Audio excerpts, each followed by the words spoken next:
को मिले। और योजनाओं का आधार कई बेटी बचाओ बेटी पढ़ाओ जैसी योजनाओं का आधार भी आज पंडित दीनदयाल जी उपाध्याय का जो चिंतन हो रहा है। और आज के कार्यक्रम की अध्यक्षता कर रहे हमारे अध्यक्ष महोदय श्रीमान धर्मनारायण जी जोशी साहब, मावली से हमारी मीठी मनोहर पर पधारी समाज सेवी जाना हमारा नाम।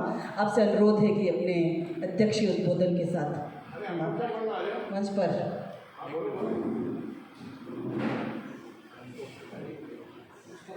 जब से साहित्य अकादमी में युगधारा की गोष्ठियाँ होती थी तो पत्रकार के रूप में भी और बाल कवि के रूप में भी देखता था।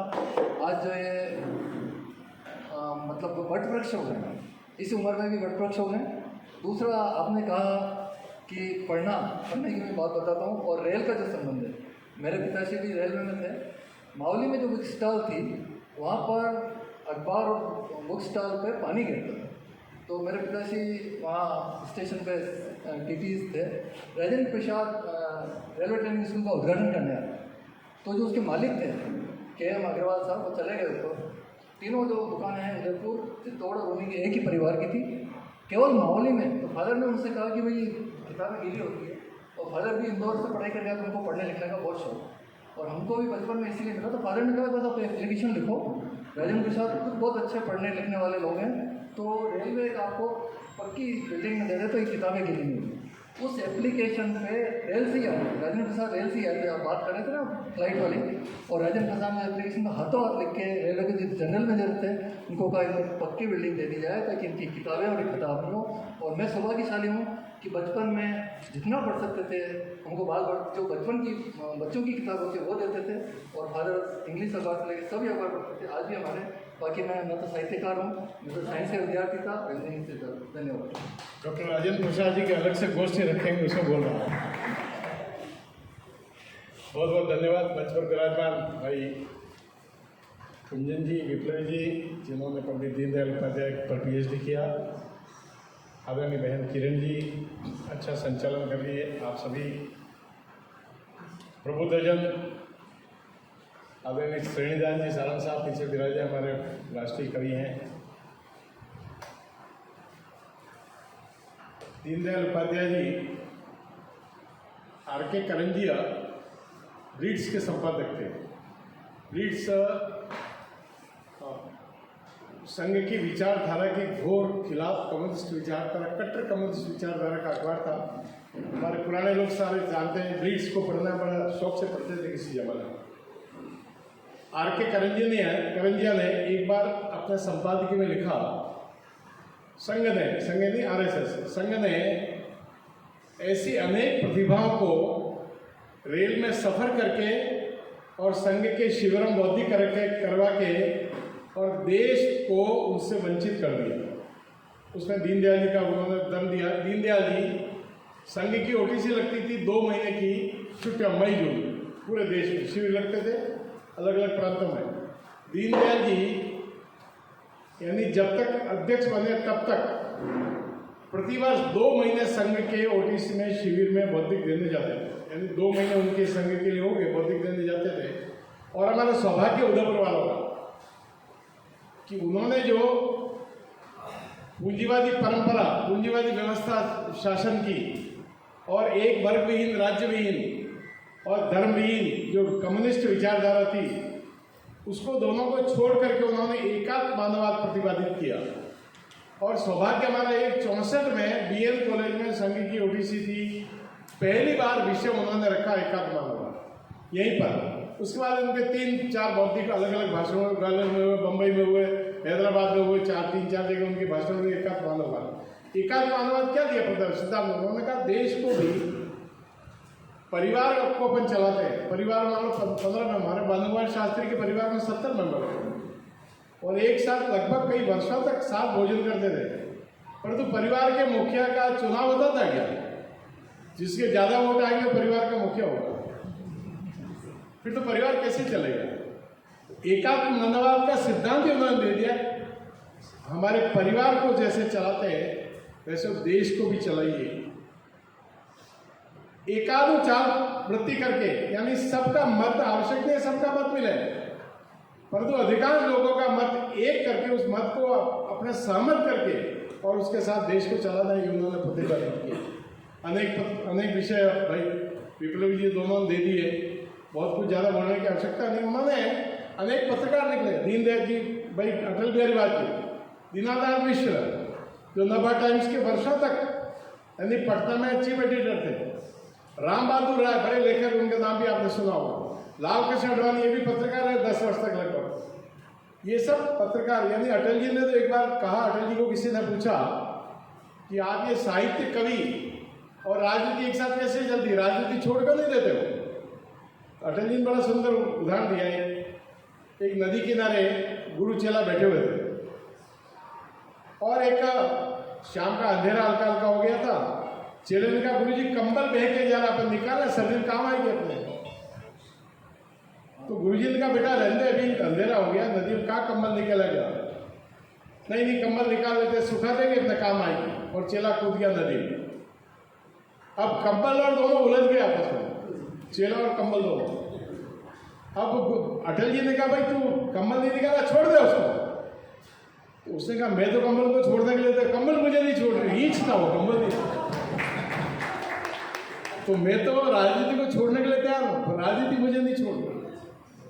यानी ऐसे दीनदयाल जी उपाध्याय, जिनका ऐसा कहना चाहिए, जिन्होंने जो सिद्धांत दिया, परिवार का सिद्धांत दिया, हम परिवार में बैठ करके जैसे विचार करते हैं वैसे विचार करके, अनेक बार ऐसे उनके प्रसंग आया, जीवन के आए होंगे कि अनेक कार्यकर्ता, बिल्कुल ऐसा कहना चाहिए जो संबित सरकार अभी चल रही है एनडीए और यूडीए की सरकार है,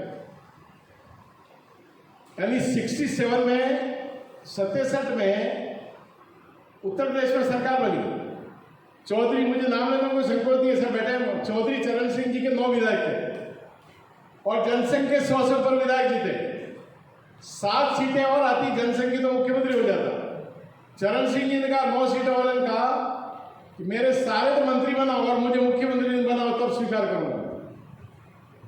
उस जहर के घूंट को पी करके, यानी ऐसा दीनदयाल उपाध्याय, ऐसा कट्टर विचारधारा वाला आदमी, इनको समेट करके उनके 8 मंत्री बने, स्वयं मुख्यमंत्री बने और उप मुख्यमंत्री राम प्रकाश गुप्ता मुख्यमंत्री थे उत्तर प्रदेश सरकार। ये जो सामूहिक संबित सरकारों का दौर आया, ये 67 से दीनदयाल उपाध्याय चालू किया। सारा जीवन ट्रेन में निकाला उन्होंने, सारा जीवन। भाई इनका उनकी ट्रेन में जन्मे, स्टेशन पे जन्मे वो, और मृत्यु भी ट्रेन में, आज तक उनका पता नहीं लगा मृत्यु कैसे हुई।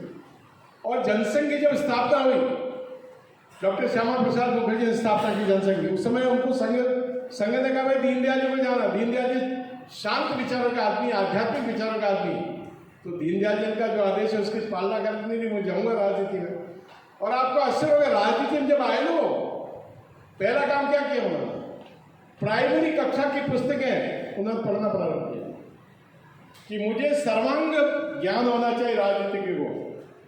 तो 3वीं की, 4वीं की, 5वीं की सामाजिक ज्ञान की पुस्तक, विज्ञान की पुस्तक, हिंदी की पुस्तक उन्होंने पढ़ना प्रारंभ किया कि राजनीतिज्ञ को समाज के सभी वर्गों का और सभी पक्ष का उनको उसको ज्ञान होना चाहिए।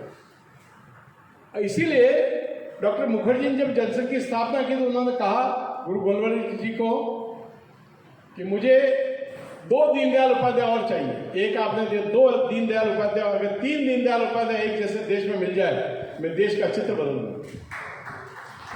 यानी ऐसे बहुमुखी प्रतिभा के धनी, जिनमें अनेक ऐसे शांत, बिल्कुल उदयपुर से उनका बड़ा रिश्ता नाता रहा दीनदयाल जी। यहाँ शायद 67 का चुनाव होगा, मांडलगढ़ से मदन जी मुंदड़ा हमारे अभी भी हैं यहाँ, जिलाध्यक्ष में बीजेपी को चुनाव लड़े, दीनदयाल जी प्रचार के लिए आए। मांडलगढ़ से सीचर जी वात्र उनके खिलाफ चुनाव लड़ रहे थे। यहाँ से जीप लेके निकले, गाड़ियाँ कहाँ थी, गाड़ियाँ थी नहीं उस समय, जीप लेके निकले और ये अपने डेबरी के घाटे में जीप बंद हो गई। दीनदयाल जी उतरे, क्या करना पड़ेगा, धक्का लगाना पड़ेगा। दीनदयाल जी ने धक्का लगाया गाड़ी और गाड़ी स्टार्ट की, वहाँ गए, बिगोद में गए, पब्लिक मीटिंग थी, दरिया बिछी हुई थी, पब्लिक मीटिंग 15 लोग थे और दीनदयाल जी ने मीटिंग में कहा, भाई देख, जितना हाथ ना तेरी बात है, मैंने तेरे सब लोगों को 45 मिनट का भाषण दे दिया। मेरी तरफ से तेरी पूरी मदद कर दी मैंने। दीनदयाल जी जब पहली बार कालीकट में अध्यक्ष बने हैं, उनका जनसंघ को कैसे पहचानना, कैसे देश में पहचान बनानी, पहचान कैसे बनाएंगे, तो उन्होंने जो सिद्धांत दिया कि ऐसा करो, किसी गांव में जाओ जनसंघ का झंडा लेकर के, और गांव में अगर कोई घर पे लगा देता है तो घर पे लगाओ, नहीं लगा देता है तो मंदिर के किसी सार्वजनिक स्थान पे लगाओ, वहां नहीं लगा देता है गांव के बाहर पेड़ पे लगा के आ जाओ, पर जनसंघ का झंडा लगेगा तो जनसंघ को देश जानेगा। यानी कैसा उनको संगठन को विस्तार देने की उनके मन की कल्पना थी। और समय वो चले गए, हम सब जानते हैं, परंतु उनके हजारों अनुयायी, हजार। आज देखिए, एक समय था कि संसार में 3 लोगों की तूती बजती थी। मार्शल टीटो था, पंडित नेहरू थे। इनकी संसार में किसी समय में संसार में डंका बजता था। और तीसरे थे डॉक्टर हेडगेवार, जिनको संसार में कोई नहीं जानता था। इनके युग में उनको कोई नहीं जानता था, और कोई नहीं जानने वाले आज मार्शल टीटो और पंडित नेहरू के विचारधारा को जानने वाले कितने लोग हैं? आज डॉक्टर हेडगेवार की विचारधारा को जानने वाले कितने लोग हैं? तो दीनदयाल जी कहते थे धीरे धीरे तेज चलो। क्या हुआ इसका? धीरे धीरे तेज चलो, अपने शांत स्वभाव से एक गति से चलते रहो, कभी नेगेटिव बात मत करिए, पॉजिटिव बात करिए। जैसे अनेक उदाहरण दिए हम, इसीलिए उस विचारधारा को, यानी विचारधारा के प्रति प्रतिबद्धता रहती है ना, तो आदमी जुड़ता है उसके कारण। तो उस समय की जो स्थिति थी, परिस्थिति थी, चुनाव की परिस्थिति थी, यानी पहले वोटिंग होती थी तो आपको पुराने लोग सब जानते हैं, 1 महीने तक वोट पड़ते थे, एक ही गाड़ी होती थी, और सरकार इस गांव में कल वोट पड़ रहे हैं, परसों उस गांव में पड़ रहे हैं, फिर उस गांव में पड़ रहे हैं। ऐसे वोटिंग 1 महीने 2 महीने बाद काउंटिंग होती थी। किसी जमाने में 52 का चुनाव ऐसे हुआ था, 1-1 2-2 महीने तक चुनाव होते थे, और वो चुनाव चलते रहते थे। कोई पुलिस वगैरह, कोई ईमानदारी, नैतिक का जो आधार था व्यक्ति का इतना ऊंचा था। आज की परिस्थिति जैसी है, आज तो पता नहीं एक शब्द कोई मुंह से निकल जाए और प्रेस वाला पकड़ते हैं, और सुबह शाम तक टीवी वाले उसको घसीटते रहते हैं।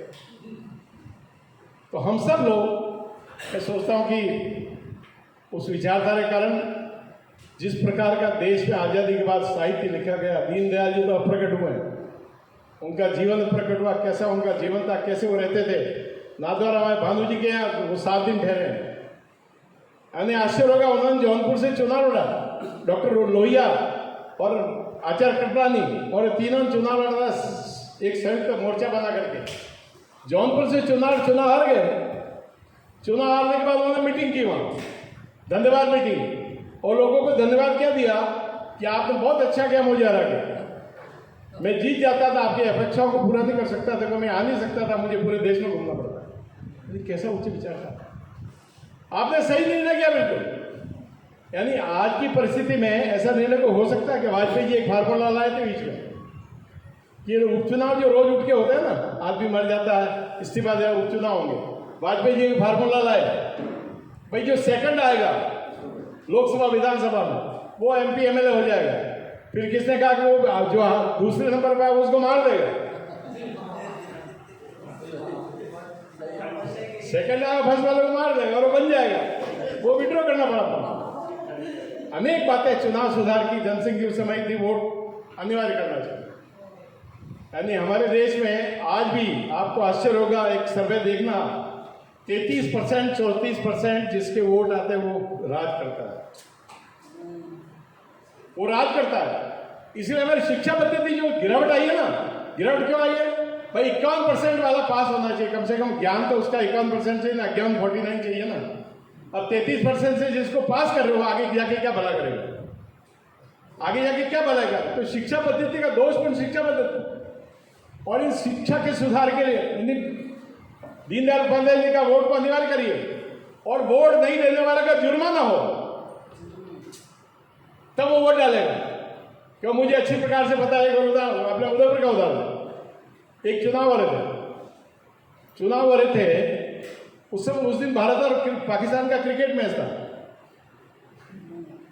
और अशोकनगर भोपालपुरा जो उस समय जनसंघ के गढ़ थे, वहां तो लाइटें आ रही है और सिलारवाड़े में लाइटें बंद हो गई, तो जहां लाइटें बंद हुई वोट डालने आ गए, और वो तो इंतजार करते 5 बजे तक मैच चलेगा, उसके बाद वोट डाले, चुनाव आ गया। यानी छोटी छोटी बातें राजनीति के लोग कितने धूर्तता करते हैं। मैं पर्टिकुलर किसी पार्टी की बात नहीं कर रहा हूं, उसमें सभी शामिल, हम भी शामिल हो गए। यानी वोट प्राप्त करने के लिए, जैसे भाई ने कहा ना कि भाई वोट, जनसंघ को वोट लेना है, और 5-6 जन ने कहा फार्मूला पे देश ठीक होना चाहिए, देश के जो अनुकूल परिस्थिति वो हम ठीक करेंगे। तो दीनदयाल जी ऐसे उच्च विचार लेकर के आज संसार में उनकी विचारधारा को लेकर के आज देश में अनेक लोग, भैरव सिंह जी ने ये आपको पंक्ति के अंत में जो खड़ा, नर सेवा नारायण सेवा अंत्योदय योजना, पंक्ति के अंत में जो खड़ा उसको आगे कैसे कर सकते हैं? दीनदयाल जी का फार्मूला है, ये दीनदयाल जी ने फार्मूला दिया। पंक्ति के अंत में जो खड़ा है, जिसको कोई पूछता नहीं है, उसको आगे कैसे, उसका जीवन का स्तर कैसे उठ सकता है? परंतु राजनीति जिस प्रकार से देश में जो परिस्थिति पैदा की है, विशेषकर तमिलनाडु के अम्मा जी ने फ्री भोजनशाला चालू की, फिर ये बांटे, टैबलेट बांटे, वहां से चालू देश में बिल्कुल फ्री में फार्मूला पूरे देश में चला। टैक्स तो हमारे पर लग रहा है। दीनदयाल जी इसके पक्षधर नहीं थे, उनका नहीं सिद्धांत नहीं छोड़ेंगे, चाहे कुछ भी करना पड़े। और आपको आश्चर्य होगा, मुझे बड़े की बात नहीं है, मैं 2008 में चुनाव लड़ा और मैंने संकल्प लिया मैं कि शराब नहीं बांटूंगा किसी भी कीमत में। मैं चुनाव हार गया, एक कारण ये भी है उसका, मैंने कहा मैं शराब नहीं बांटूंगा चाहे कुछ भी हो जाए। मुझे हारना मंजूर, 2008 में चुनाव हार गया और मुझे 18 में समझौता करना, भाई शराब तो मैं नहीं खरीदूंगा, नहीं बांटूंगा, नकद पैसे दे देते तुम्हारी मर्जी, जा पीना। ये मैं साफ बता रहा हूँ, मुझे, मैं आपके सामने खड़ा हूँ। यानी राजनीति कहाँ जा रही है, उसमें आप और सब शामिल है। चाणक्य ने कहा था ना, आप बुद्धिजीवी हुए, यहाँ आए थे पंडित रविशंकर, भारतीय लोक कला मंडल, संसार के माने वो सितार वाले, मैं उस कार्यक्रम में था। आधे घंटे तक तो उदयपुर के लोगों ने सुना, उसके बाद धम धम धम कौन सुनेगा, फूट कर दिया वो संकल्प लगे कि मैं कभी नहीं आऊंगा उदयपुर। यानी बुद्धिजीवी जो लोग हैं ना, चाणक्य ने कहा इस देश में दुष्टों की दुष्टता नुकसान नहीं किया, सज्जन लोगों की जो चुप रहते हैं, सज्जन लोग बोलते नहीं, उसने बहुत ज्यादा नुकसान देश का किया। इसे सज्जन लोग जब तक खड़े नहीं होंगे, सज्जन शक्ति इस देश में जब खड़ी नहीं होगी, तब तक ये दुष्ट लोग अपनी दुष्टता करते रहेंगे। एक गुंडा 50 लोगों को डरा के चाकू लेके खड़ा हो जाता है और 50 लोग डर के कुछ नहीं, हम तो कुछ नहीं कर सकते, वो खड़े हो जाते हैं, मजबूर हो जाते हैं। अगर 4 लोग उसमें से मुकाबला करना, उसकी क्या औकात है? 50 लोग खड़े और वो चाकू लेके खड़ा, आपको डरा रहा है। वैसी स्थिति देश में पैदा हो रही है।